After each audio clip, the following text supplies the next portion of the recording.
The Jerusalem Post reports tonight that in this country, congressmen of both parties support direct negotiations between Israel and the Palestinians.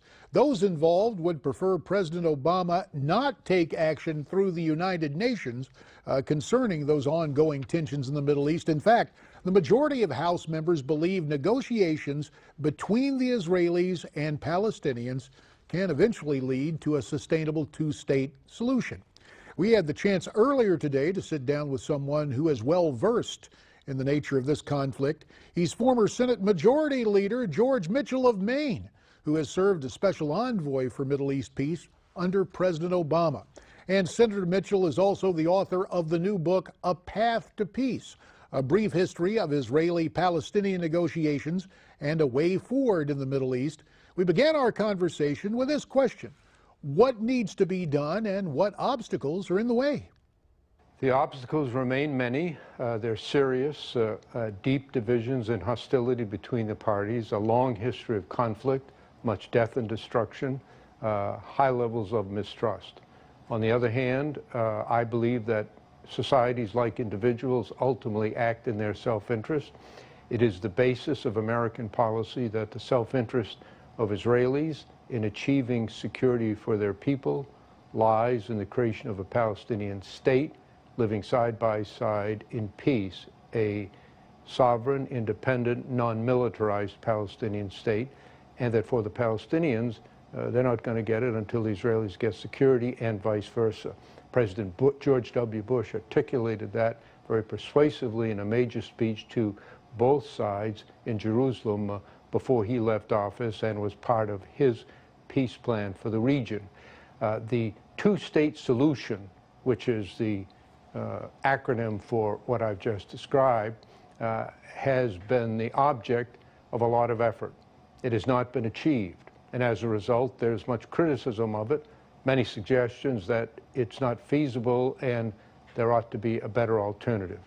Part of the reason for the book, which I co-wrote with a colleague of mine, Alon Sakar, is to make the argument that the two-state solution remains the only credible and viable possibility of achieving agreement between the two sides. And I agree, as you described the position of the House members, that the way to achieve that is through direct negotiations between the parties with full participation, support, and assistance by the United States and others who may wish to assist.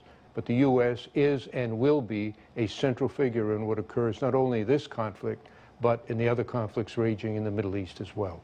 Senator Mitchell, there was some speculation that in these final days of his administration, President Obama might do something dramatic in terms of changing the diplomatic status between the United States and the Palestinians. Do you believe something that dramatic may happen, or will there be a more measured notion of at least outlining the parameters of a possible peace treaty before Mr. Obama leaves the presidency next January 20th?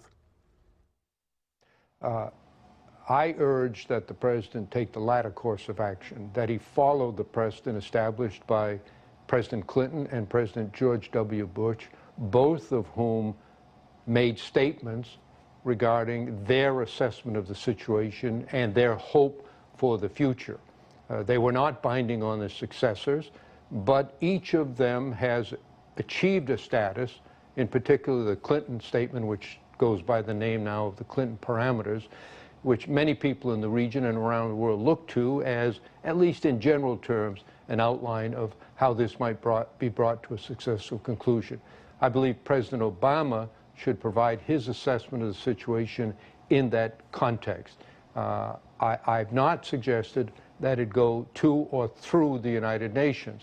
There is an entity called the Quartet, created by President George W. Bush. It includes the United States, the European Union, Russia, and the United Nations in an effort by President Bush to achieve a broad Western-based support for the policies he advanced. The Quartet has been active in the region. Hopefully they would adopt this as well. As far as the UN goes, I do want to point out, because this question has come up quite a bit, President Obama is the only American president in recent decades under whom no resolutions critical of Israel have been passed by the United Nations Security Council. None. There were more than a dozen resolutions critical of Israel passed during Reagan's administration, several during the administrations of President Clinton and both President Bush's. Not one has escaped the Security Council under President Obama's tenure.